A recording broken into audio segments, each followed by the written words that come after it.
¿Qué? ¿Qué pasa?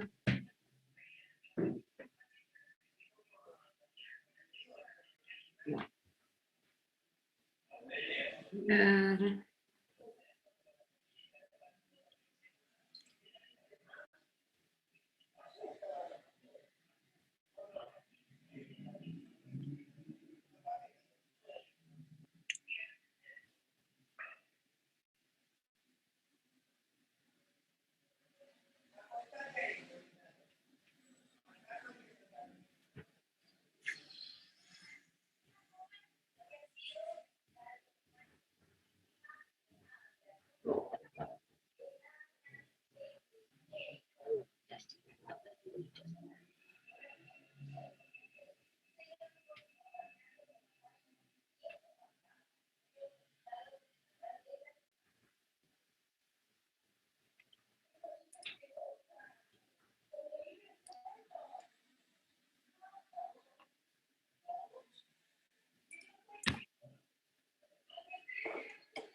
Chicos, buen día.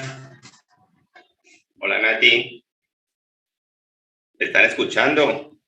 Buen día, doctor, sí. buen día, Camilo.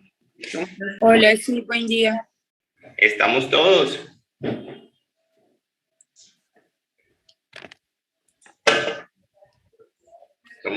Son 11. Faltaría alguien.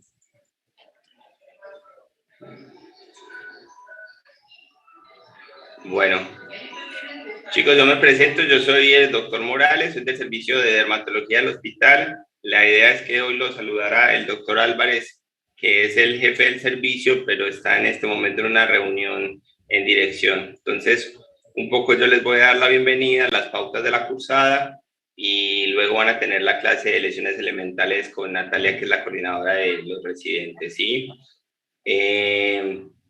Bueno, esta es una cursada que se va a dar por Zoom básicamente, toda la parte académica lo van a tener en este horario de 8:30 a 10:30. Luego, para la parte práctica, ustedes se van a dividir de a 2 personas, ¿sí? Las cursadas prácticas no van a ser en el Hospital Español, sino que van a estar divididas entre el Hospital Español y los consultorios externos del Hospital Sirio-Libanés. ¿Cómo va a ser esto? Entonces, si quieren, tomen nota, chicos, porque de pronto se les complica un poco y se olvidan. Miércoles y jueves van a ir 2 personas, mejor dicho, van a ir 4 personas al Hospital Sirio-Libanés. 2 con la doctora Cecilia Vito y 2 con la doctora Valeria Pérez. Ustedes se distribuyen como les convenga. Es decir, este miércoles, 2 de ustedes van a estar con la doctora Cecilia Vito a las 9:30 y 2 de ustedes van a estar con la doctora Valeria Pérez a las 9:30.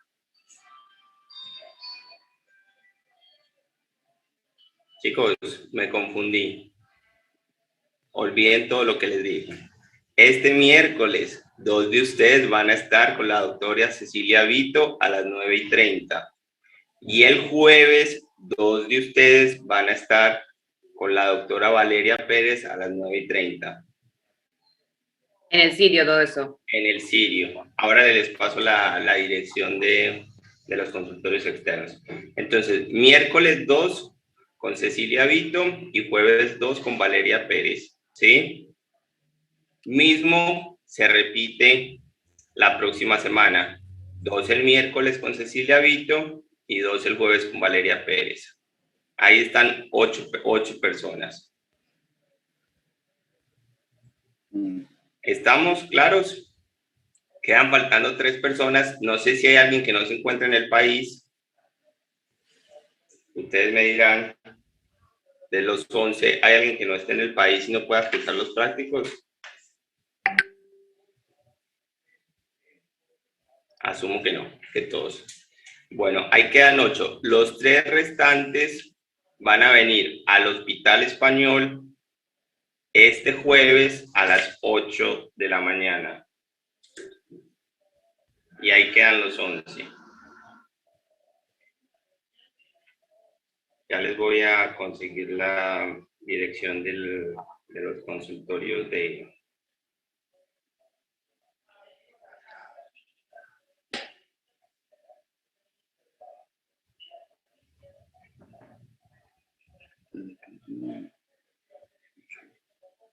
Doctor, ¿y la división la hace usted o la hacemos nosotros? Hacen ustedes, como más fácil se acomoden y me la envían por WhatsApp. Perfecto. La dirección de los consultorios externos del Hospital Sirio-Libanés es Fernández de Enciso al 4616. Esto es en Devoto. 4.616. Entonces, 8 de ustedes van a ir al Sirio-Libanés y los otros 3 van a venir este jueves al Hospital Español. ¿Quedó claro o me hice...? No, está bien. ¿Y la dirección del Hospital Español es Avenida Belgrano 4000? Sí, es Belgrano y de Anfunes. Hay una entrada de consultorios externos que es por de Anfunes. Por esa pueden entrar, preguntan por el servicio de dermatología. A ambos servicios, porfa, se presentan con barbijo y con guardapolvo, o con ambos en el caso.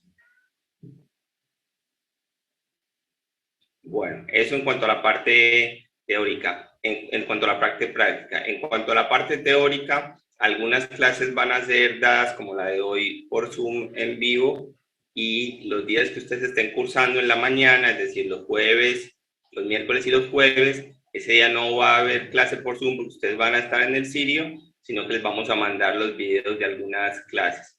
Es decir, Nati, que hay que reestructurar todo eso para que ellos no tengan clase ni miércoles ni jueves, porque van a estar en el Sirio y allá no van a poder ver la clase. Ese día, por el grupo de WhatsApp, Natalia o yo les vamos a mandar unos videos de la clase y ese día no se tendrían que conectar a Zoom, sino que simplemente van a hacer el práctico en los hospitales.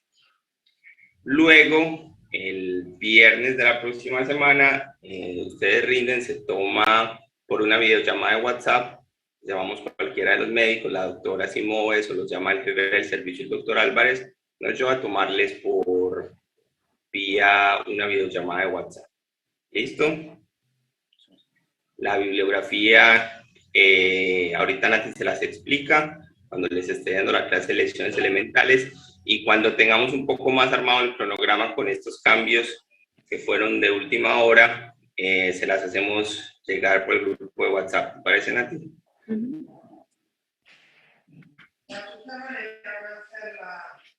¿Listo?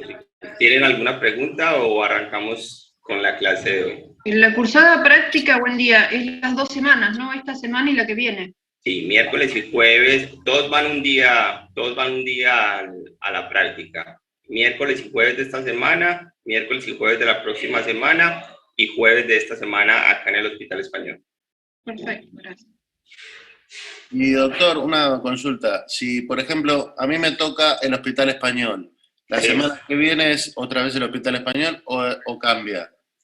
No, es un solo día. Solamente 3 personas les va a tocar venir al Hospital Español en un solo día. Si ustedes, por ejemplo, los del Hospital Español no pueden venir esta semana y desean hacerlo la próxima semana, no hay problema. Yo les recomiendo que lo hagan esta semana porque el próximo jueves va a ser previo al parcial, y bueno, los 3 que están en el Hospital Español elijan cuál de los 2 jueves quieren venir. Pero los del Sirio sí tienen que ser miércoles y jueves de esta semana y miércoles y jueves de la próxima semana. ¿Listo? Cuando hayan deliberado eso entre ustedes y tengan decidido quiénes van, me mandan porfa los que van a ir cada día, y les voy a pedir, si falta alguien, que les comuniquen esto, que se justifiquen porque no estuvieron en el Zoom de hoy, porque nos estarían faltando dos personas. No. Sí, 2 personas en el Zoom de hoy, que se justifiquen porque no asistieron al Zoom de hoy, y que les comuniquen esto. ¿Listo? ¿Alguna otra pregunta, chicos? Sí, yo tengo. La final es por Zoom oral, en horario de la cursada, ¿cierto? A las 8, 8:30. La final no es por Zoom, es por llamada de video WhatsApp. Sí. En el transcurso de la mañana, entre las 8:30 y las 12, alguno de los docentes se comunica con cada uno por videollamada y les toma. ¿Sí? Debe de estar antes de mediodía. ¿En qué orden? No lo sé decir porque se van haciendo las llamadas entre consultas y los van llamando, pero sí seguro en la mañana. Bueno, gracias. Por favor. Chicos, ¿alguna otra pregunta o arrancamos? Todo tuyo, Nati. Bueno, buenos días a todos. Mi nombre es Natalia Simoes. Estoy compartiendo ahora la pantalla. Soy médica, me encuentro en segundo año de la concurrencia de dermatología en el Hospital Español. Bueno, a mi jefe no lo han conocido hoy, pero ya lo van a conocer, el doctor Diego Álvarez, que está encargado de la cursada. Avísenme si se ve en pantalla completa, por favor. ¿Se ve en pantalla completa? Ahora sí. Perfecto. Bueno, las lesiones elementales son aquellas lesiones que los dermatólogos utilizamos para hacer diagnóstico. Es todo lo que vemos en piel, básicamente, y que nos llama la atención. ¿Sí? Definirlas desde su definición va a dar resultado en las patologías. ¿Sí? Nosotros agrupamos las lesiones elementales para llegar a los distintos diagnósticos dermatológicos a los cuales llegamos. ¿Sí? Primero les voy a contar que la piel es el órgano más grande del cuerpo, pesa aproximadamente 4 kilos y tiene una superficie de 2 metros cuadrados y tiene varias funciones, ¿sí? Tiene una función de barrera, regula la temperatura corporal, sintetiza vitamina D3, es un órgano inmune de la percepción y de la expresión.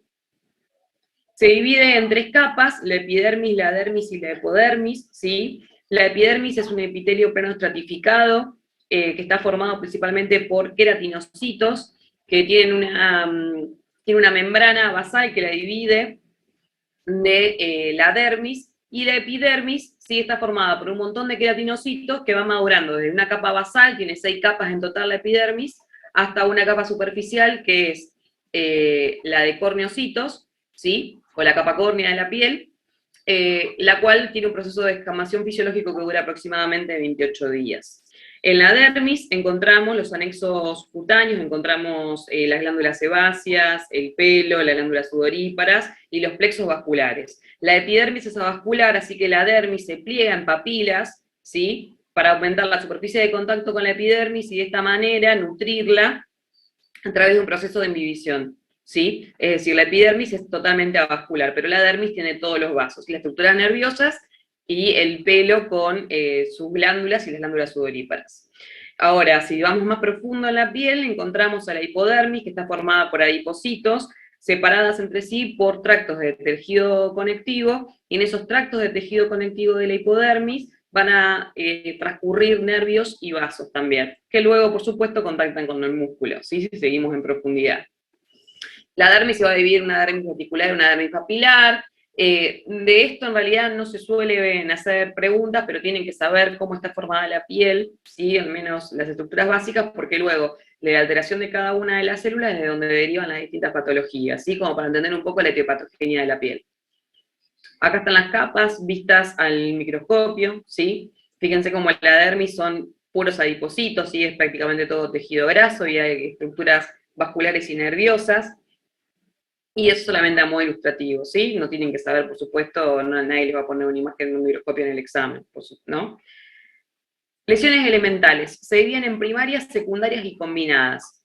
En realidad, las lesiones combinadas no existen en la mayoría de la literatura, ¿sí? Sobre todo en la inglesa, no están escritas, esto están escritas en bibliografía argentina, ¿sí? Primarias son aquellas lesiones que asientan sobre piel sana, mientras que las lesiones secundarias asientan sobre piel previamente lesionada o surgen por evolución o transformación de las primarias, ¿sí? Y las combinadas es básicamente los diagnósticos, ¿sí? Esta es la definición que está en el libro de Woskoff, ¿sí? Donde se asocia más de una lesión elemental primaria o secundaria para dar lesiones combinadas, y estas lesiones combinadas básicamente serían los diagnósticos a los que llegamos, ¿sí? Por eso es que se dividen en primarias y secundarias, y las combinadas no están escritas en todas las bibliografías. Las lesiones elementarias son estas 11, ¿sí? Estas lesiones primarias, y con estas lesiones nosotros hacemos diagnóstico de todo tipo de patologías, con lo cual es recontra importante que la sepamos, porque después están en una guardia y tienen que definir un paciente dermatológico, y mínimamente, si no conocen la patología, pueden decir, por ejemplo, es un paciente que tiene lesiones maculares y eritematosas, con descamación fina superficial en los bordes, no sé, se me ocurre, ¿no? Digamos, no es lo mismo presentar eso que decir un paciente con lesiones planas, como me pasó anoche exactamente, una guardia tiene lesiones planas, rosas, y no me sabía decir que era una mácula, ¿sí? Algo muy básico. Y vamos por la primera definición, que es una mácula, es el cambio de coloración en la piel sin otra alteración, de cualquier forma y tamaño, son siempre planas, ¿sí? Básicamente, mácula es el sinónimo de mancha, ¿sí? Fíjense que en el esquema que tenemos abajo, no sé si pueden llegar a ver el cursor, está solamente delimitada la capa más superficial de la epidermis. Las máculas se dividen en dos grupos. Por un lado tenemos las máculas vasculares, que pueden ser por congestión, que están formadas, por supuesto, como un proceso secundario de la vasodilatación, por extravasación, ¿sí? En los fenómenos, por ejemplo, en las petequias, una formación de púrpuras, o por neoformaciones en las telangiectasias. Y son las fotos que tenemos, ¿sí? Al otro costado de la pantalla, donde vemos un fenómeno de Raynaud, donde vemos un paciente que por fenómeno de Valsalva presenta petequias, o telangiectasias en una paciente con rosácea, que son esas dilataciones varicosas que vemos acá, ¿sí? Pero estas son en realidad las telangiectasias a la vista, ¿sí? Si nosotros bien sabemos que son telangiectasias, que son neoformaciones vasculares, ¿sí? nosotros lo apreciamos como una lesión que tiene estas características, que tiene un cambio de coloración en la piel y siempre es plana, ¿sí?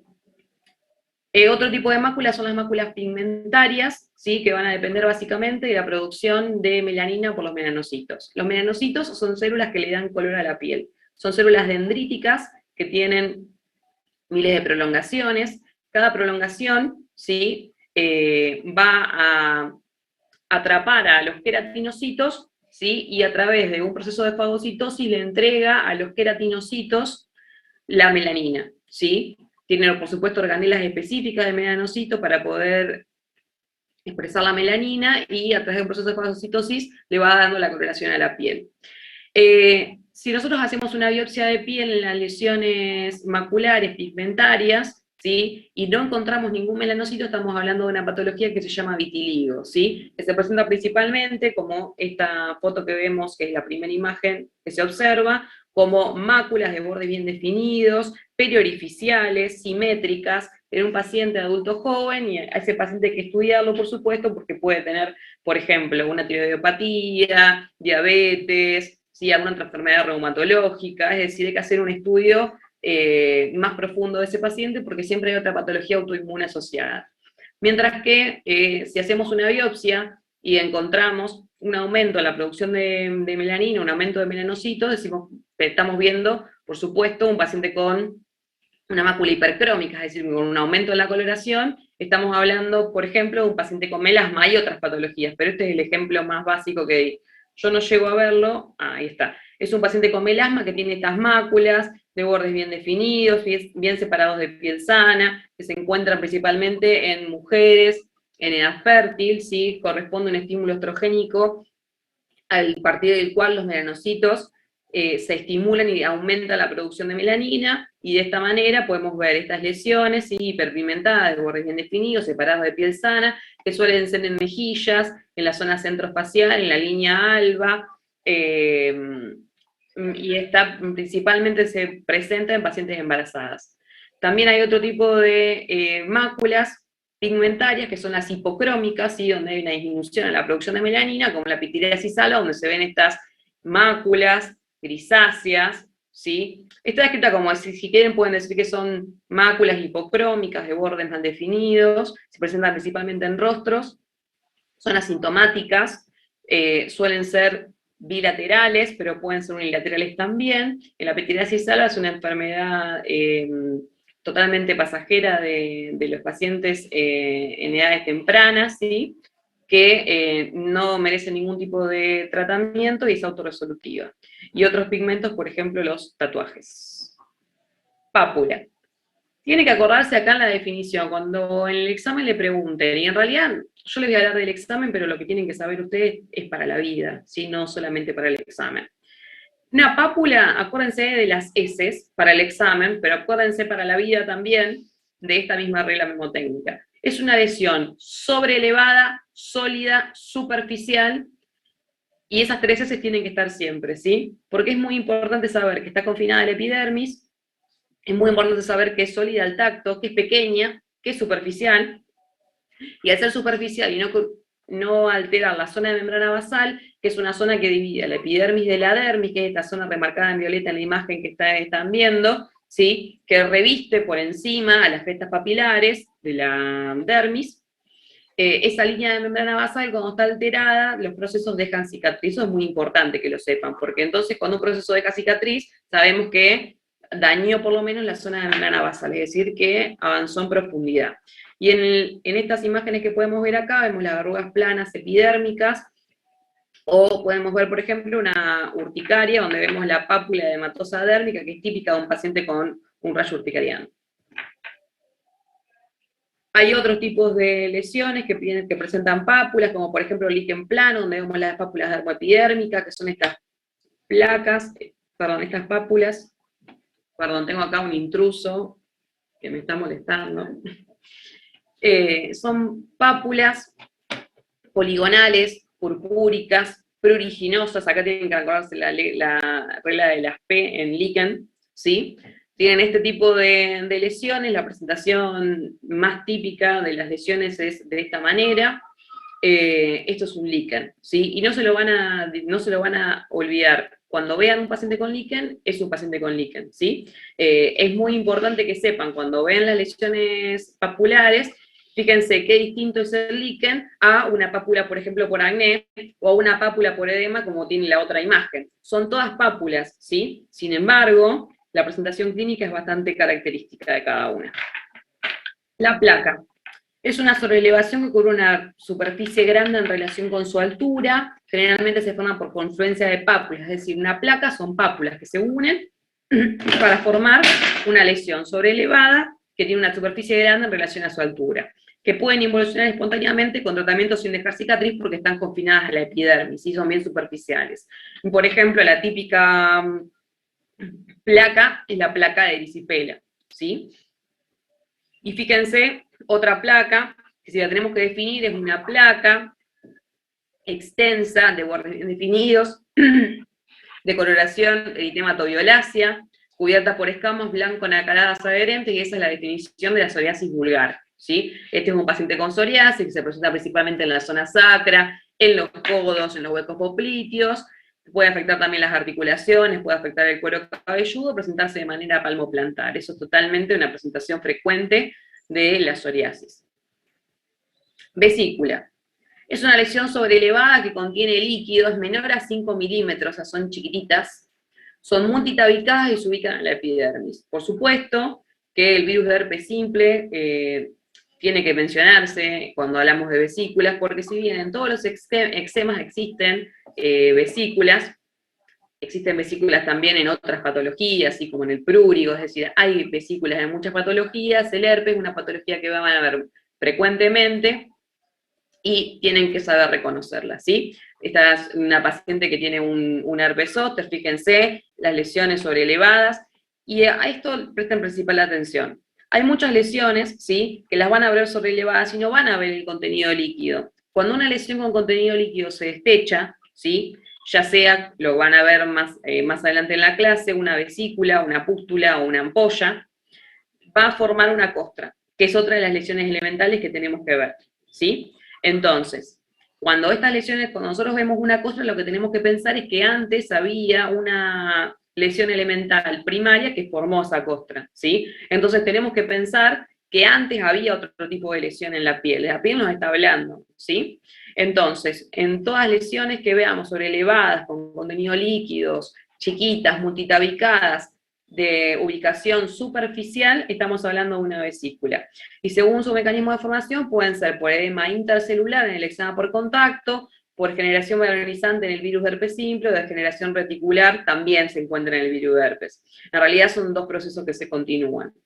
Por ejemplo, la generación valorizante, lo que se observa es que las células, básicamente los queratinocitos, son infectados por la célula, el virus de herpes simple, y el virus herpes comienza a destruir las uniones de desmosomas que se encuentran entre estas células que provocan la cohesión de los queratinocitos, y de esta manera empiezan a tener un aspecto más vacuolado, ¿sí?, donde el citoplasma comienza a romperse y forman áreas donde vemos acá la formación de líquidos, ¿sí? Eso se llama degeneración balonizante. Estas áreas de generación de líquido, de acantosis, donde hay pérdida de la unión de los queratinocitos y pérdida de la membrana de los mismos, ¿sí?, forma parte del proceso de infección de este virus. La ampolla es una lesión sobreelevada que contiene líquido, es más grande, mide más de 0,5 centímetros, es unilocular y se ubica en epidermis, unión dermoepidérmica o subepidérmica. Puede ser también por acantólisis, es decir, por pérdida de las uniones intercelulares. Este es un paciente con pénfigo. Y fíjense que en este paciente con pénfigo tiene las lesiones ampollares y tiene otras áreas de erosiones, ¿sí?, donde tenemos que pensar que si existen erosiones es porque había una solución, se produjo una solución de continuidad. Es decir, que eso lo vamos a ver también más adelante porque es otra de las lesiones elementales, tenemos que pensar que si vemos una erosión, antes había una ampolla. Pero no se enreden con esto, que más adelante lo voy a seguir explicando. Es decir, acá, ¿sí?, o sea, en la zona que vemos erosionada de la piel, había una ampolla antes, y nosotros tenemos que pensar exactamente en eso. Podemos ver ampollas o directamente el paciente puede venir solo con las erosiones, ¿sí? Y no deja de ser un pénfigo porque no veamos la ampolla directamente. Cuando ustedes definen una patología en dermatología, lo que ustedes tienen que hacer hincapié siempre es decir, bueno, psoriasis. La psoriasis es una enfermedad sistémica, autoinmune, que compromete tales órganos, perfecta con la definición. La psoriasis es una enfermedad que se presenta como placas eritematoviolaceas, cubiertas por escamas blanco-nacaradas, adherentes. Esa es una definición, ¿sí?, de cómo se presenta una psoriasis. Entonces, cuando nosotros hablamos de la parte clínica de dermatología, siempre cada una de las patologías tiene su lesión elemental y tiene la forma de presentación, ¿sí? De la unión de las lesiones elementales que nosotros hacemos el diagnóstico. Entonces, lo fundamental que ustedes tienen que saber, ¿sí?, es qué lesiones elementales tengo enfrente para ver qué diagnóstico hago, ¿sí? Y agruparlos, por supuesto, en las distintas patologías. Entonces, ciertas definiciones son un poco memorísticas porque tienen que acordarse que ciertas patologías tienen ciertas lesiones elementales agrupadas, ¿sí? Luego de toda la definición, siempre en una patología tienen que hablar de la lesión elemental, es lo principal, ¿sí? Las ampollas pueden ser por distintos despegamientos en distintas zonas de clivaje. Pueden ser ampollas epidérmicas, fíjense cómo se despega solamente la epidermis, como en el impétigo. Puede ser una ampolla subcórnea, como en el eritema polimorfo, o puede ser de la unión dermoepidérmica, como vemos en el pemphigoide. Es decir, volvemos a lo que estábamos hablando hace un ratito, con la definición, con las distintas pápulas que veíamos entre líquen, por ejemplo, entre otras enfermedades que tienen pápulas, no sé, un plúrido, por ejemplo, o una pápula en una urticaria. Son todas pápulas, pero la presentación según el área que está afectando de la piel son más clínicamente distintas, ¿sí? Fíjense, si yo les pongo una foto distinta entre impétigo, eritema polimorfo y pemphigoide, y después se las vuelvo a preguntar, ¿qué era esta foto? ¿Te acordás de qué era? Me vas a decir un pemphigoide, y no hay forma de equivocarse cuando estás viendo toda la clínica del paciente, que eso es un pemphigoide, ¿me explico? Y fíjense, tiene también una ampolla, el eritema polimorfo como lesión elemental, pero está ubicado en un distinto lugar, por lo tanto la clínica es bien distinta. La pústula. Son lesiones sobrelevadas de contenido líquido, purulentos desde su inicio, que pueden contener gérmenes o ser estériles. Por ejemplo, una pústula folicular es cuando justamente en la salida del folículo piloso, ¿sí?, que se denomina poro, existe una glándula sebácea, y esa zona es contaminada, por ejemplo, por Propionibacterium agnes, por ejemplo, y se forman una foliculitis, o se forman, por ejemplo, los procesos que tienen que ver con el desarrollo de los distintos acné, que bueno, es otro caso para estudiar, ¿no? Pero en ese caso decimos que las pústulas están contaminadas, que no son estériles, mientras que si son no foliculares, como la psoriasis pustulosa, por ejemplo, donde hay procesos autoinmunes pero no hay gérmenes involucrados, ¿sí? Estamos hablando de una psoriasis pustulosa. ¿Qué tienen que saber de la psoriasis pustulosa? Básicamente, me gustaría que sepan que existe. No sé quién no tiene muteado el teléfono. ¿Hay alguien que no está muteado? Sí, perdón, yo. No te preocupes. Gracias. Por ejemplo, la psoriasis pustulosa, lo que tienen que saber es que es uno de los tipos de psoriasis que existen muchos tipos de psoriasis. Hay 4 o 5 que son los fundamentales, que son los que ustedes tienen que saber. Básicamente, la presentación es en cara lateral externa de pies y de manos, ¿sí? Suelen generalizarse como una forma de eritrodermia psoriásica, pero que pueden comenzar de esta manera, ¿sí? La psoriasis pustulosa es súper infrecuente, es el debut, por lo general, de la psoriasis en pacientes embarazadas. Es decir, hay mucho para hablar de cada una de las patologías, pero lo que yo quiero que ustedes hagan hincapié, básicamente, es en la lesión elemental. Esto es una pústula, lo que vemos en la psoriasis pustulosa, y en la foliculitis también vemos una pústula. Y fíjense, cuando lo vean en la clínica, lo distintas que son, ¿sí? ¿Por qué? Porque uno tiene más base eritematosa. Podemos decir que en la psoriasis pustulosa las lesiones se encuentran sobre una base eritematosa, de bordes bien definidos, que son lesiones. Hay lesiones papulosas y papuloides. Podemos hablar de papuloides cuando hablamos de lesiones que no cumplen exactamente con todas las características de una pústula, pero que se aproximan bastante, ¿sí? En algunas tienen bordes bien definidos, en otras no, ¿sí? Va a haber áreas también costrosas alrededor de estas lesiones, que seguramente son pústulas detechadas, por eso tenemos costras. Va a haber áreas de descamación, ¿sí? Mientras que en una foliculitis tenemos las pústulas que están bien delimitadas, que tienen una base eritematosa, que no sobrepasan los límites de la lesión, ¿sí? Que está rodeado de piel sana. Es decir, las dos son pústulas, pero son bastante distintas al examen físico, y eso quiero que se lo graben. ¿Por qué? Porque si no, con 11 lesiones haríamos, no sé, 1000 diagnósticos y sería imposible, ¿sí? Pero depende del lugar donde está afectando la epidermis, depende del contenido que afecte y depende del mecanismo, es como se dan las distintas patologías, ¿sí? Bueno, cuando nos encontramos con una sobreelevación por crecimiento de las papilas dérmicas, a esta lesión elemental se le llama vegetación. Y si se le agrega queratosis se llama verrugosidad. Esto es un condiloma acuminado, ¿sí? Mientras tanto, en la otra foto tenemos una verruga vulgar. Nódulo. Los nódulos tienen que saber que son lesiones sólidas, sobreelevadas o no, de 5 a 1 centímetros, que no resuelven espontáneamente y sin tratamiento precoz pueden dejar cicatriz, atrofia o discromía. ¿Qué significa esto? Cuando decimos que son lesiones sólidas, que son lesiones sobreelevadas o no, estamos diciendo que es una lesión que se ve o se palpa, ¿sí? Una lesión que puede no ser sobreelevada, pero que es sólida, puede palparse. Por eso, por ejemplo, lo que vemos acá en el eritema nodoso es áreas eritematosas, ¿sí? Donde seguramente si palpamos vamos a encontrar los nódulos. De todas formas, estas máculas eritematosas que nosotros vemos al examen físico, ¿sí? Tienen algunos bordes mal definidos, son simétricas, pueden estar acompañadas de aumento de la temperatura, o de signos de flegosis, mejor dicho, y la lesión elemental no deja de ser el nódulo por más que no se vea el nódulo, ¿sí? Y eso grábenselo. Mientras que en la lepra lepromatosa nosotros vemos, ¿sí? Los tubérculos leprosos en la dermis superficial, ¿sí? Pero los dos tipos de lesiones, que son bien distintas, tienen nódulos. ¿Está bien? Ah, y esto le quería decir que sin tratamiento precoz pueden dejar cicatriz, atrofia o discromía. ¿Qué significa?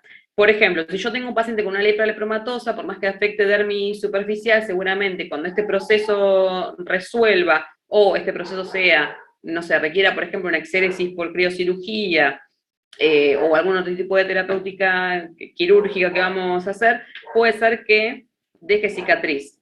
Pero seguramente este tipo de lesión que se palpa y no se ve, ¿sí? Pero que sí genera alteraciones inflamatorias en la piel, puede dejar una discromía. Es decir, existen muchos procesos en la piel que dejan una hiperpigmentación residual. Muchas veces el paciente no viene con lesiones activas, sino que acude a nosotros, ¿sí? Con áreas de hiperpigmentación. Y ahí es cuando el dermatólogo adivina un poco, según la localización, la extensión, la clínica del paciente, según los síntomas que haya tenido el paciente, ¿sí? ¿Qué tipo de lesión puede haber tenido? Porque, por ejemplo, esta lesión en algún momento, ¿sí? Puede ponerse de color, tener una coloración más amarronada, ¿sí? Y puede ser la única lesión que tiene el paciente. Entonces, olvidémonos del nódulo.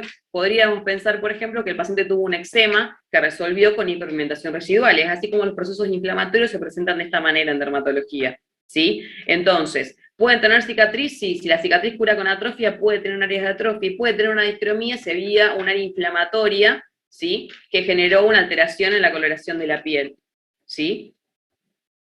Los nódulos. Si un nódulo se reblandece y ulcera, se llama goma. En la sífilis terciaria vemos los gomas, ¿sí? Que son nada más que estos nódulos ulcerados. Son lesiones muy destructivas que suelen comprometer tegumentos, son bastante profundos y no se suele llegar a esto, no se ven tanto, por lo menos en nuestro medio, esta clase de lesiones, por suerte. Profe, perdón, Sí. una pregunta, porque ya me recontra mareé. Por ejemplo, un xantoma, decimos que es un nódulo. No, es un tumor, un xantoma. Ok, porque en la foto anterior, el que tenía la lepra, yo veo la foto así y digo, tiene xantoma. O sea, no se me va a ocurrir jamás que es un... Obviamente me faltaría la clínica, entiendo. Pero... Claro, son tumores grasos, benignos, que son pequeños, se presentan por lo general en rostro, Nunca en un paciente que tiene esas lesiones generalizadas, con compromiso del estado general, adelgazamiento, seguramente tiene otros signos también de la lepra, que son 800.000 signos clínicos. Nunca vas a pensar en un paciente que tiene, no sé, fases leoninas, por ejemplo, que tiene santoma en el cuerpo. Claro, no, seguro, pero digo, yo veo esta foto así del nódulo y no sé, lo primero que me vino a la mente fue un santoma. Pero vos lo que ves del paciente no es una foto, lo que vos ves del paciente es un estado clínico, una epidemiología, ves de dónde viene el paciente, ves dónde trabaja el paciente, ves qué clínica presentó, ves el estado general clínico del paciente, ves un montón de cosas para hacer diagnósticos. Si no, sería muy fácil solamente ver una foto pequeña de una sola lesión y hacer diagnóstico, ¿sí? Sí, perfecto, gracias. Un tumor es una masa de origen benigno o maligno de cualquier tamaño y consistencia con tendencia a persistir y crecer en el tiempo. Se les está complicando esto, ¿no? Se están dando cuenta que para hacer diagnóstico en dermato es... Y sí, es complicado, porque ya vimos, creo que... La clínica. Sí, vimos como 20 imágenes ya más o menos, no me queda ninguna. Es que en realidad para hacer diagnóstico en dermatología el diagnóstico es muy clínico, ¿sí? Nosotros vemos muchas cosas del paciente, ¿sí? La clínica donde trabaja, el tiempo de evolución, la medicación que toma, la edad del paciente, la forma de presentación, el lugar, los síntomas. Hay muchas cosas que nosotros tenemos en cuenta para hacer diagnóstico de un paciente dermatológico. Y a cualquier concurrente o residente de dermatología le lleva su tiempo saber reconocer las lesiones elementales. Esto escapa totalmente a lo que es el curso, pero para que sepan, los pacientes además se suelen poner muchas cosas en la piel cuando tienen síntomas. Por lo tanto, las lesiones no suelen llegar floridas y perfectas, ¿sí? ¿Quién no se reventó un granito de una foliculitis antes en su vida? ¿Me explico? Es recontra frecuente. Hay gente que tiene delirio parasitario y se pone hasta queroseno en la piel, ¿sí? Esa piel tiene un montón de alteraciones, tiene discromías, los bordes no van a estar como deberían estar, va a tener lesiones por rascado, va a tener lesiones que van a ser secundarias, una dermatitis por contacto por lo que se puso, digamos, es mucho más complejo esto, por algo es una especialidad, ¿sí? Pero lo que tienen que reconocer ustedes en la guardia son las patologías más básicas, ¿sí? Que se van a presentar de manera básica, y si no, si tienen muchas dudas en realidad, se le da un tratamiento básico a los pacientes y después se lo deriva con el especialista, que para eso estamos, ¿sí?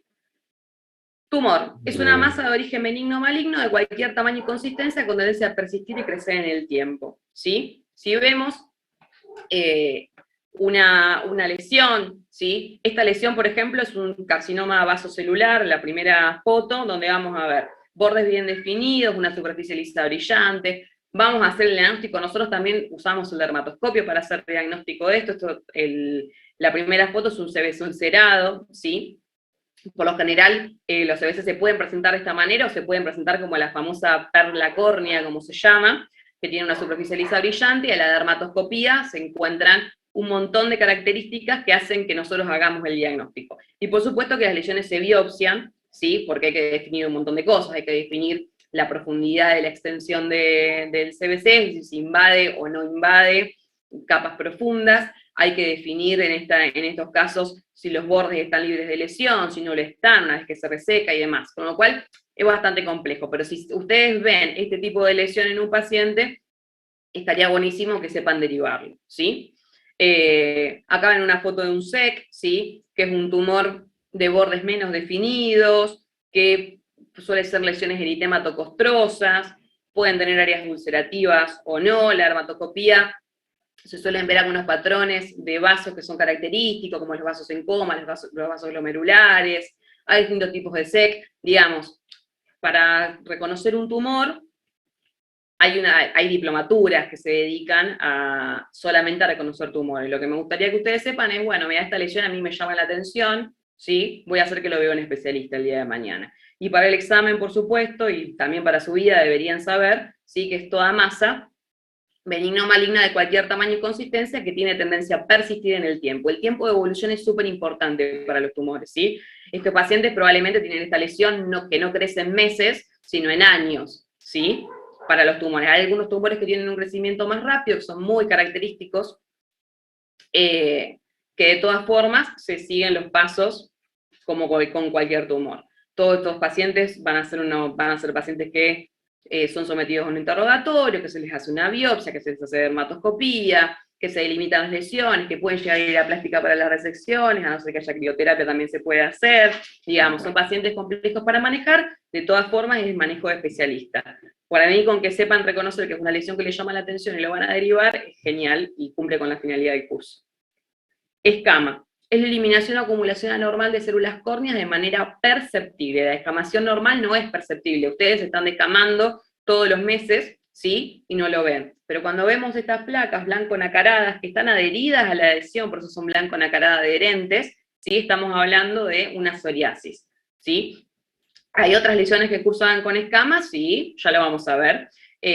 Por ejemplo, una dermatitis seborreica, ¿sí? Pero van a ver que hay ciertas características de la descamación que nos hacen pensar en una patología o en la otra. Queratosis es el engrosamiento persistente y exagerado de la capa córnea. Se asienta en palmas y plantas, se llama queratodermia, y se asienta en mucosos, se llama leucoqueratosis. Esto, por ejemplo, es un paciente que presenta queratosis actínica, las cuales son lesiones preneoplásicas, que hay que tener especial temple con este tipo de lesiones, suelen presentarse principalmente en áreas fotoexpuestas, en pacientes de edad avanzada. La queratosis actínica, el diagnóstico es tanto clínico, pero también dermatoscópico, ¿sí? Hay que hacer una dermatoscopia de estos pacientes. Nosotros a estos pacientes por lo general le damos un tratamiento para decostrarlos, si nosotros necesitamos barrer la queratosis para ver qué es lo que hay debajo. Debajo de las queratosis puede haber o una queratosis actínica, como en este caso, o puede ser que ya exista un carcinoma espinocelular. Por lo tanto, cuando hay un paciente que tiene estas formaciones, ¿sí? Este engrosamiento exagerado de la capa córnea en ciertos lugares, ese lugar es un lugar que es un terreno para una neoplasia. Por lo tanto, como puede tener un carcinoma espinocelular por debajo, hay que mandarlo al dermatólogo para hacer el tratamiento correspondiente. ¿Sí? Hay otros tipos de queratosis que se ve, por ejemplo, en palmas y en plantas, para el leucoqueratosis, ¿sí? Que se observa en las mucosas. También tiene que hacerles pensar en otras patologías, no sé, hay psoriasis palmoplantares que se presentan de esta manera con queratodermias, ¿sí? La leucoplasia oral vellosa se puede presentar con leucoqueratosis, o se presenta más bien con leucoqueratosis. La leucoplasia oral vellosa es una patología benigna, no benigna, pero tiene un curso crónico y remite con tratamientos. También puede ser un Muguet, por ejemplo, ¿sí? Otro de los ejemplos de queratosis. Llegamos a lesiones elementales secundarias, que son menos, son 8. La escama. Ya sabemos que la escama puede ser primaria, en un proceso como por ejemplo en la psoriasis, donde hay un proceso autoinmune que genera una descamación anormal, un aumento en el recambio celular de los queratinocitos anormalmente. Sin embargo, puede ser secundaria un proceso inflamatorio de la piel, ¿sí? Como por ejemplo, se ve en este paciente que tiene una eritrodermia psoriásica, fíjense cómo aumentó el recambio de los queratinocitos y se formaron las escamas. La escara. Por favor, cuando vean una escara, llaman a la lesión escara. Cuando vean una úlcera por presión, la llaman úlcera por presión, no escara, ¿sí? Las úlceras por presión no necesariamente son escara. La escara es una lesión elemental, entonces hay que llamar a la cosa por su nombre, ¿sí? Porque muchas veces uno le dice a las úlceras por presión escaras, ¿sí? Cuando la lesión elemental en realidad tiene el nombre de escara, que es toda aquella lesión en las cuales existe un tejido necrótico separado de piel sana por un surco de delimitación, ¿sí? Se ve bien cómo está el surco de delimitación y el área de necrosis. La costra. Esto es más o menos algo que ya expliqué, que se van a formar con una lesión que tiene un líquido, que puede ser seroso, purulento, sanguinolento, ¿sí? Como una vesícula, una ampolla o una pústula, se abren y se desecan y también es parte de la evolución de una solución de continuidad. Esto es una costra. Es decir, acá hubo antes, es secundaria la costra porque es una lesión secundaria a otro proceso que estuvo antes. Antes pudo haber una solución de continuidad o una vesícula, una ampolla o una pústula. ¿Sí? Cuando existe una fisura, estamos hablando de una solución de continuidad. Las soluciones de continuidad hace referencia a 4 tipos de lesiones en las cuales hay una ruptura de la integridad cutánea. En la fisura existe una herida lineal superficial o profunda que puede no tener pérdida de sustancia. Y acá hablamos de una definición que es la pérdida de sustancia, justamente como la alteración o no de la zona de membrana basal. Cuando nosotros alteramos la zona de membrana basal, es decir, la unión entre la epidermis y la dermis, se forma una una cicatriz. Por lo tanto, si la fisura puede ser superficial o puede ser profunda. Si es superficial no va a curar con cicatriz, pero si es profunda, ¿sí? Va a resolver con cicatriz. Acá tenemos una fisura anal en la primera imagen, por un intertrigo micótico, mientras que acá tenemos un paciente que no presentaba patología, se cortó, ¿sí? Erosión. Es una herida superficial secundaria al estrechamiento de lesiones de contenido líquido. Nosotros vemos esta piel completamente erosionada y lo que tenemos que pensar es que había un montón de ampollas acá que generaron la erosión, ¿sí? La ulceración. La ulceración es profunda y deja cicatriz. Y cuando es aguda, es decir, cuando vemos una solución de continuidad aguda, estamos hablando de una ulceración. Y cuando es crónica, pasa a llamarse úlcera. Y estos son excoriaciones, que es una solución de continuidad por pérdida de sustancia superficial. Este es un paciente que presentaba pantomimias, son mucho más frecuentes de lo que ustedes piensan las pantomimias, ¿sí? Por lo general son lesiones por rascado que presenta un paciente, por lo general son bilaterales, asimétricas, son simétricas, pero están en distintos lugares porque son secundarias al rascado, con lo cual la posición va a ser aberrante, ¿sí? Pero van a respetar áreas donde el paciente no llega a rascarse. Y eso hace diagnóstico muchas veces de un montón de patologías que llegan a la guardia, que en realidad el paciente no va a tener otras lesiones, pero por prurito, la piel seca, por ejemplo, la cerosis pica mucho, ¿sí? O hay pacientes que presentan algo que se llama delirio parasitario, sienten que le caminan bichos en la piel. Es recontra frecuente el delirio parasitario en el adulto mayor, y este tipo de lesiones tienen que hacernos pensar, ¿sí? En que es un paciente que en realidad tiene prurito, secundario al prurito, o tiene una patología mental que lo lleva a rascarse, a autoprovocarse las lesiones, ¿sí? Son lesiones en sacabocado, son fáciles de ver, y el diagnóstico, por supuesto, es clínico.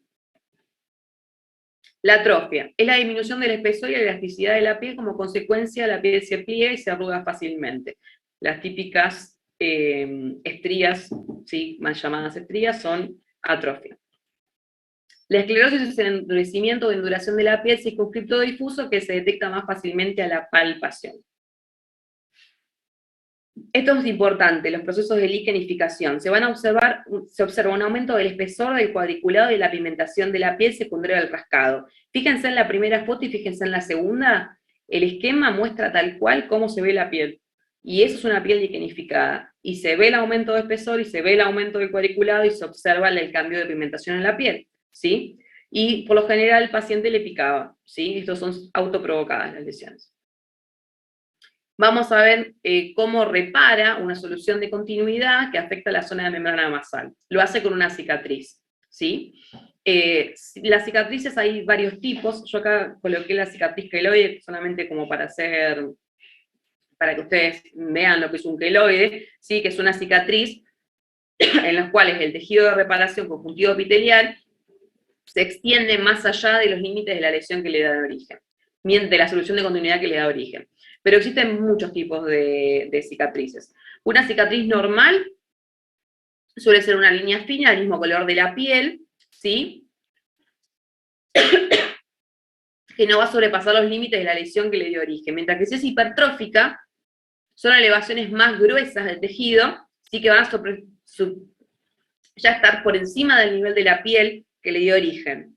Si es queloide, no solamente crece en altura, sino que crece en extensión, ¿sí? Y es una reparación de conjuntivo epitelial que es mucho más grande que la lesión que le da origen, ¿sí? Tanto en superficie como en ancho, ¿sí? Como en extensión. Puede ser una cicatriz atrófica, que son las pequeñas depresiones que vemos por debajo del nivel de la piel circundante. Se ven patologías como el acné o la varicela, o cicatrices como contractura, que son secundarias a heridas producidas por quemaduras o escaldaduras. Vamos a hacer una aproximación de las lesiones. Ya un poco habíamos visto algunas imágenes sobre unas máculas vasculohemáticas y pigmentarias. Acá les muestro otras patologías.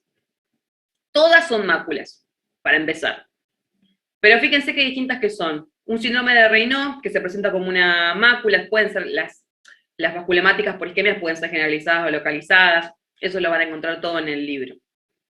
Pero fíjense que bien distinto es esta lesión que la vamos a describir como una mácula de color azulada, ¿sí? Separada, de piel sana, con un cambio en el aumento de la temperatura, bien delimitada por los bordes, ¿sí? Como es una mácula no tenemos que hablar si está sobrelevado o no, porque ya estamos diciendo que es una lesión plana, ¿sí? Acá tenemos un paciente con una quemadura postsolar, por lo tanto la vamos a clasificar como una mácula vasculohemática por eritema, que tiene bordes bien definidos, con respecto al área de piel sana, una coloración eritematosa, un aumento de temperatura a nivel local, puede estar acompañado de descamación, de flictenas, de cerosis, puede ser sintomático o no, ¿sí? Es decir, cuando ustedes describen las lesiones, tienen que hablar siempre de los bordes, tienen que hablar de la extensión, tienen que hablar de la coloración de las lesiones, tienen que hablar de los síntomas, de la evolución.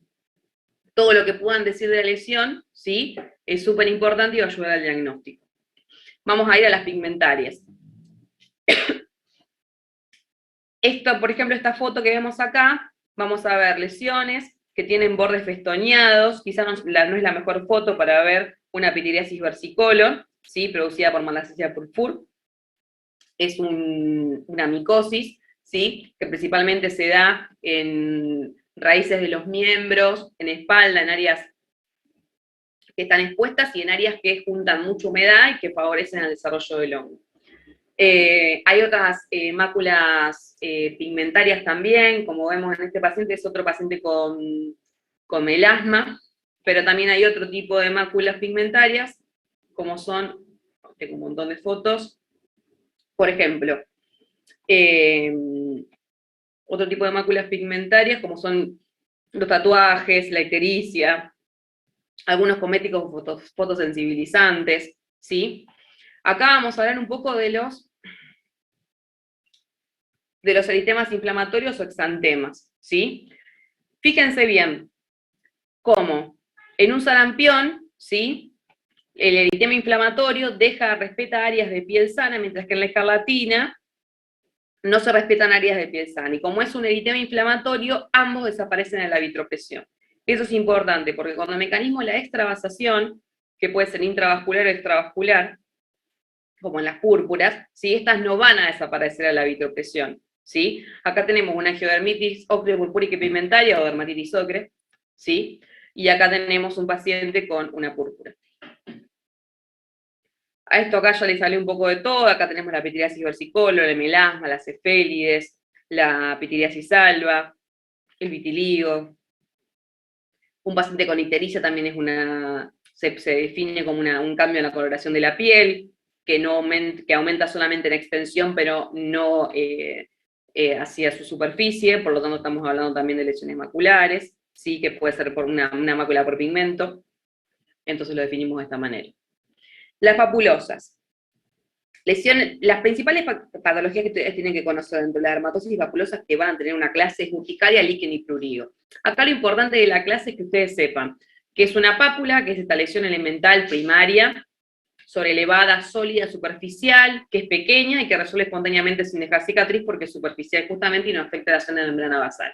Pero fíjense que hay tres patologías que cursan con pápulas, que son la urticaria, líquen y prurigo. Y ahora vamos a ver imágenes para que vean que si bien la lesión elemental es la misma, clínicamente son bastante diferentes. Por ejemplo, en la urticaria aguda vemos la pápula hematosa dérmica, y cuando definen urticaria lo primero que tienen que decir es esto.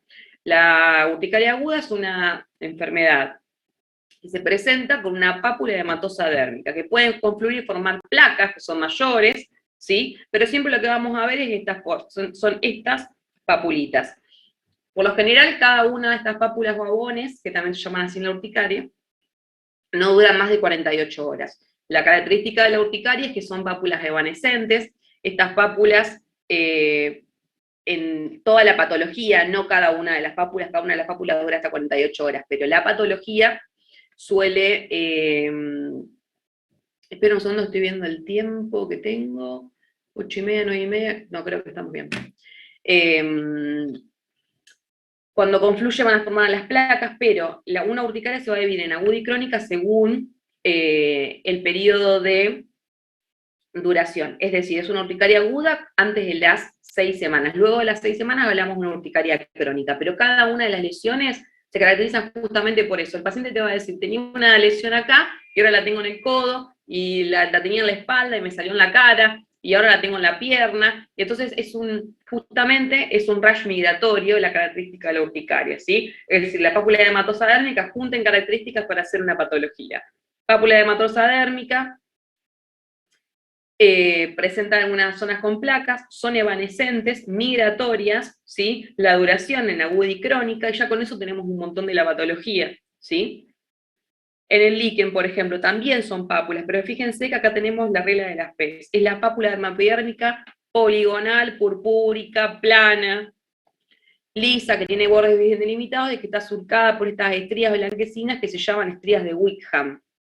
Fíjense, acá no se ven también las estrías quizás sí en algunas imágenes, sí, pero fíjense cómo esta lesión tiene pápulas, esta también tiene pápulas y son muy distintas, ¿sí? Mientras que en el prurigo simple lo que vemos es la pápula dermoepidérmica y procesos de liquenificación. El prurigo pica, ¿sí? Prurigo es sinónimo de prurito, que significa picazón. Lo que vamos a ver acá es cada una de las pápulas que presenta el paciente con prurigo. Fíjense que tiene una costra, acá no se ve ninguna vesícula, pero si hay una costra pensamos que hubo un proceso primario, o sea, hubo otra lesión primaria que tenía que tener líquido para poder formar esa costra. ¿Sí? Por lo general, los pacientes con prurigo presentan las pápulas que tienen una vesícula central. Por lo tanto, cuando se rascan, el paciente no se va a presentar con las lesiones con las vesículas, eso es muy poco frecuente, lo más frecuente es que se presente con todas pápulas tapizadas de costras, y las costras son secundarias al destechamiento de las lesiones primarias.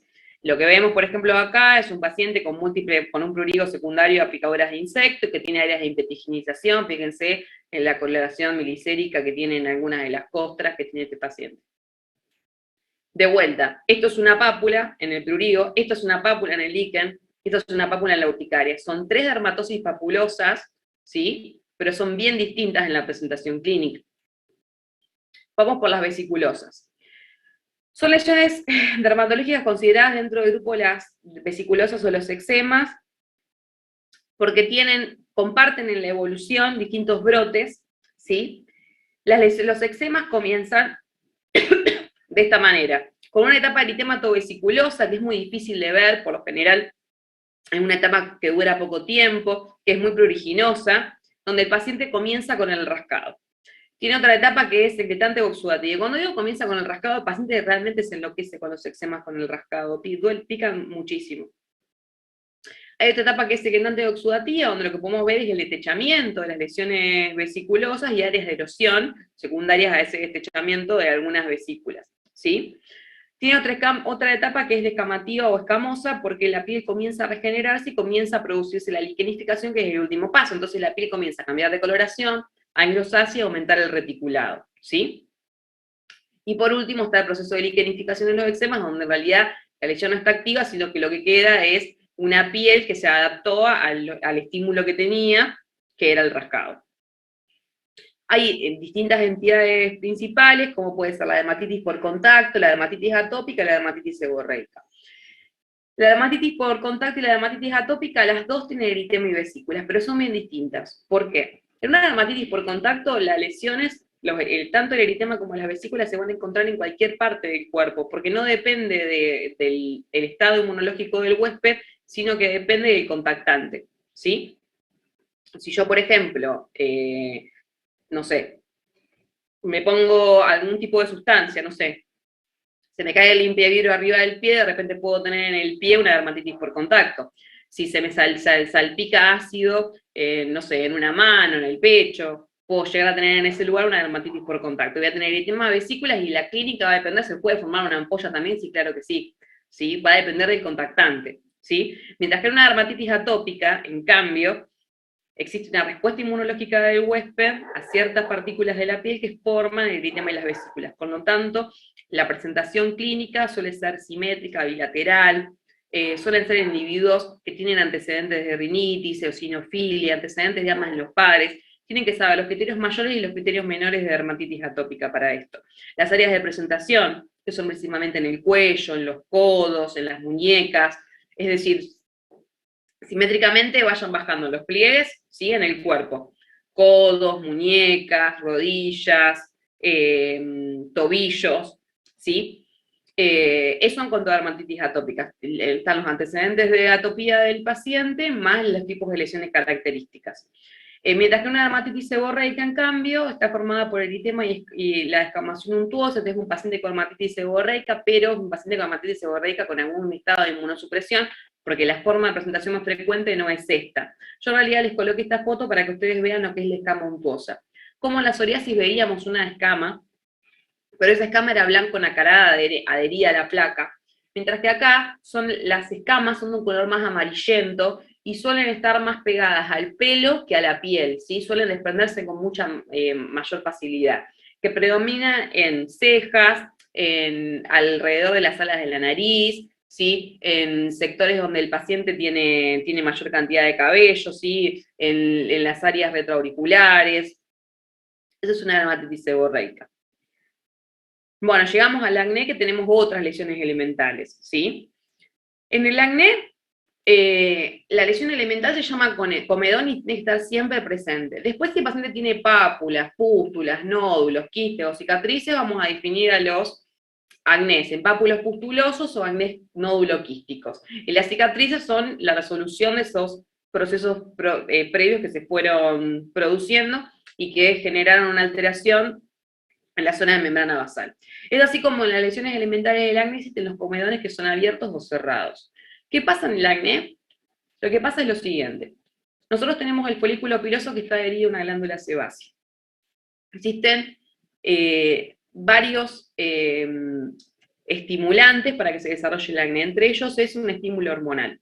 Con los estímulos hormonales aumenta la producción de sebo, y la producción de sebo en la glándula sebácea sí provoca un aumento de la misma, y ese aumento de tamaño de la glándula sebácea también se ve alterado porque la glándula sebácea tiene que tener un área de excreción, como toda glándula tiene un área de excreción, que es por lo general en el folículo piloso, ¿sí? Porque son glándulas que están adheridas al folículo piloso. Entonces, más o menos, como ustedes van a tener su clase de acné, pero yo les voy contando un poco mientras vemos las lesiones, como para que vayan teniendo alguna noción de esto. Lo que ocurre es lo siguiente: el folículo piloso es una invaginación de la epidermis, por lo tanto, las células de la epidermis se van a descamar también. Este estímulo hormonal no solamente aumenta la producción de sebo en la glándula sebácea, sino que también lo que hace es aumentar la descamación epitelial que tienen las células del folículo piloso. Entonces, las células del folículo piloso, de epitelio, ¿no?, del folículo, que se van descamando, taponan a la glándula sebácea y forman el comedón. Que después, ese es un acné raso, ¿sí? Es un acné vulgar. Ese acné, además, por la comunicación que tienen todas las lesiones a través de la dermis, ¿sí? Puede ser que exista una bacteria que es el Propionibacterium acnes y que haga que este acné sea inflamatorio. Y las bacterias justamente se van a ir trasladando, ¿sí?, por todos los vasos que están conectados en la dermis. Entonces todos los folículos en sí están conectados entre sí. Lo tienen que pensar de esa manera, ¿sí? Porque el folículo es una imaginación de epidermis dentro de la dermis. Con lo tanto, dentro de la dermis tenemos todos los vasos. Si hay una infección ahí, se puede propagar. Por lo tanto, ahí estamos hablando de los acnés inflamatorios y no inflamatorios, ¿sí? Pero vamos a quedarnos con la idea del comedón, ¿sí? Tenemos la glándula sebácea repleta de sebo, se tapa por toda la descamación, hay un estímulo hormonal que está produciendo sebo a lo loco, y estamos acá generando los comedones, abiertos o cerrados. Si esa capa de epitelio que se invagine, que forma la epidermis, digamos, se va hacia la superficie, se forma el comedón cerrado. Pero si se destecha, se forma el comedón abierto, que es el famoso punto negro, ¿sí? Se puede destechar, es una capa de epidermis, ¿sí? Y esas son las lesiones elementales que vamos a ver en el acné. Entonces, cuando le pregunten acné, tienen que saber que la lesión elemental es el comedón, y que está siempre presente, no hay un acné sin comedones. Pero vamos a otra patología donde tenemos la rosácea, que nunca hay comedones. Pero ojo, porque la rosácea tiene una presentación que es papulopustulosa, que es frecuente en la rosácea, que es parte de la evolución de la rosácea muchas veces, y que puede confundirse con un acné. ¿Pero qué vamos a buscar? Los comedones. No va a haber comedones en la rosácea, sí va a haber comedones en el acné. Entonces, vamos a ver en la rosácea, que es una patología donde hay un cambio de coloración en la piel, es decir, una mácula eritematosa, principalmente centrofacial, que compromete tanto las mejillas como la frente, el mentón, en pacientes que responden de esta manera a ciertos estímulos, como al café, al chocolate, a los estresores, al sol, a la exposición de fuentes de calor, ¿sí? No necesariamente el sol. Entonces, el paciente tiene este episodio de rubefacción. Hay que controlarlo porque la rosácea evoluciona en etapas, ¿sí? Se empieza a producir una congestión de los vasos dérmicos que llevan a la formación de telangiectasias y luego a la formación de estigmas, ¿sí? Y la rosácea papulopustulosa es una etapa que se encuentra en el medio de esa, que pueden evolucionar como brotes o como recidivas, ¿sí? Donde el paciente presenta también pústulas, ¿sí? Sobre la base eritematosa. Pero en realidad estamos hablando de una rosácea. Entonces acá tenemos dos pacientes. Un paciente que tiene comedones, ¿sí? Que tiene pústulas, que tiene comedones abiertos, que tiene comedones abiertos, que tiene comedones cerrados, que tiene pústulas, ¿sí? Esto es un acné papulopustuloso. Y tenemos otros pacientes que no tienen comedones, ¿sí? Pero que también tienen papulopústulas, y esto es una rosácea, ¿sí? Entonces es importante, cuando se presentan esta clase de pacientes, hacer el diagnóstico diferencial con acné. Y el tratamiento es bien distinto, entonces hay que hacer el diagnóstico. Bueno, caída del cabello. Acá solamente les estaba mencionando unas imágenes como para que vean cómo hacer la descripción. ¿Qué vemos acá? Una lesión donde se observa una placa alopécica, ¿sí? De bordes bien definidos, sin alteraciones de la piel o con piel sana, rodeado de folículos pilosos que se encuentran sobre piel sana, ¿sí? Esto es una alopecia areata, proceso inmunológico, se produce la caída de cabello en un área determinada, que puede ser tanto en el cuero cabelludo, en la barba o en distintas partes del cuerpo, mientras que una alopecia androgénica tiene un patrón, ¿sí? En los hombres suele comenzar de manera biparietal y suele extenderse hacia atrás y luego hacia el centro y unirse hacia atrás, ¿sí? Se presenta en pacientes cada vez a edades más tempranas, la caída del cabello y responde a un estímulo hormonal. La mujer tiene otros receptores hormonales que protegen la implantación de la corona, ¿sí? Fíjense cómo la mujer, la caída del pelo comienza a ser biparietal y luego se extiende, porque tenemos unos receptores androgénicos especiales que nos cuidan un poco de los estímulos de la testosterona para la caída del cabello. Entonces, tenemos cierto margen más para que se empiece a notar la alopecia androgénica en la mujer, pero también es muy frecuente. Bueno, y eso es todo. Les quise dar como una muestra de un montón de patologías dermatológicas como para que tengan en cuenta cómo se presentan las distintas patologías a través de las lesiones elementales, ¿sí? Más o menos comparándolas unas con otras, porque ustedes van a estudiar el capítulo de maculosas, el capítulo de papulosas, y fíjense, cuando busquen fotos, cuando vayan estudiando, y vean que las lesiones son bien distintas las unas con las otras, ¿sí? Pero bueno, nosotros no solamente tenemos en cuenta lo que vemos, tenemos en cuenta a un paciente, ¿sí? Un montón de cosas que le preguntamos al paciente en el interrogatorio, tenemos el dermatoscopio y la biopsia para hacer diagnóstico. No es que solamente hacemos diagnóstico mirando, chicos, o sea, es un poco de todo. Y como justamente les estaba diciendo antes, a veces los pacientes cuando vienen al consultorio ya se pusieron un montón de cosas en la piel que alteró la lesión. La cronicidad también a veces altera las lesiones, ¿sí?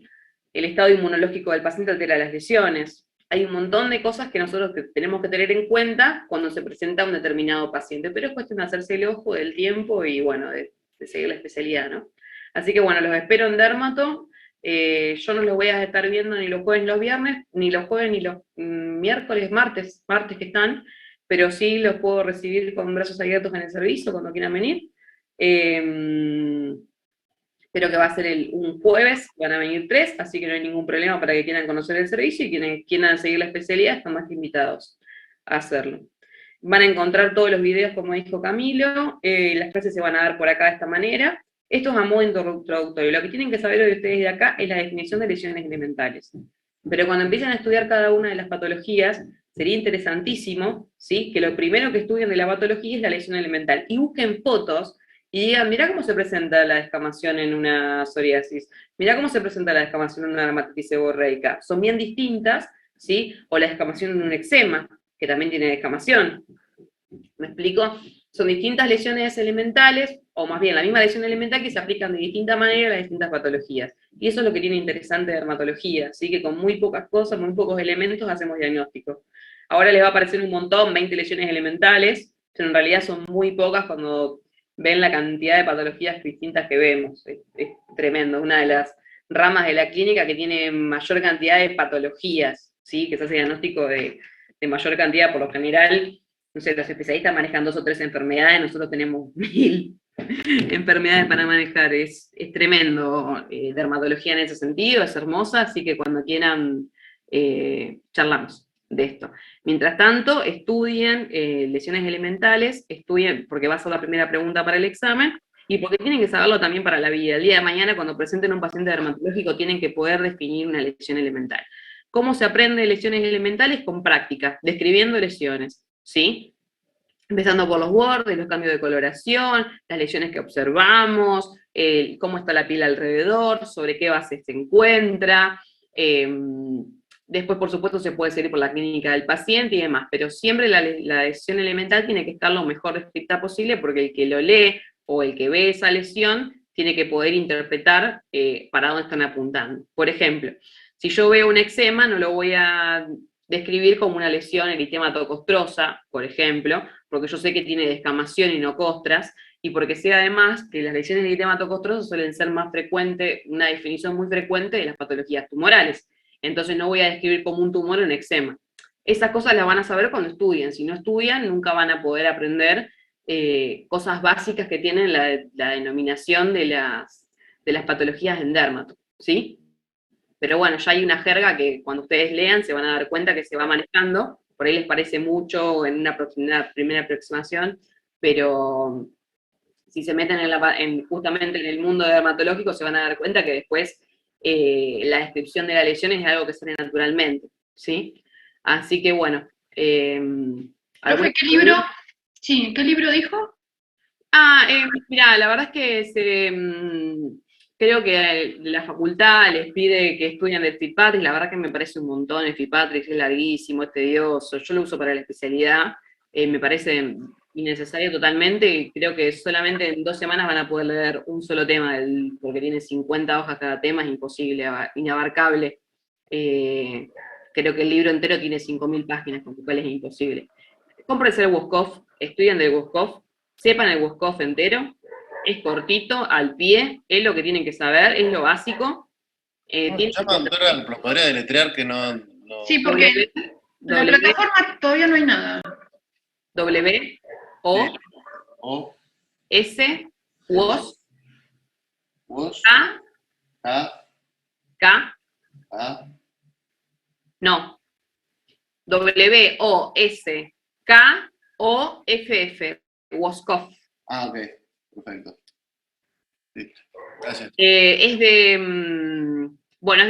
Woskov, ¿no? Pero uno de los integrantes es Alevato, que es fue uno de mis profesores en la facultad, en la UBA donde yo estudié, un genio de la dermatología, pues yo soy muy poco, el profesor Alevato, no sé si se enteraron, pero bueno, de quien fue docente, la verdad que era un grosso como docente. Pueden estudiar ese libro, todo lo que tienen que saber está en el libro, ¿sí? Y está en las clases, por supuesto, pueden estudiar de las clases también. ¿Listo? ¿Alguna otra pregunta más?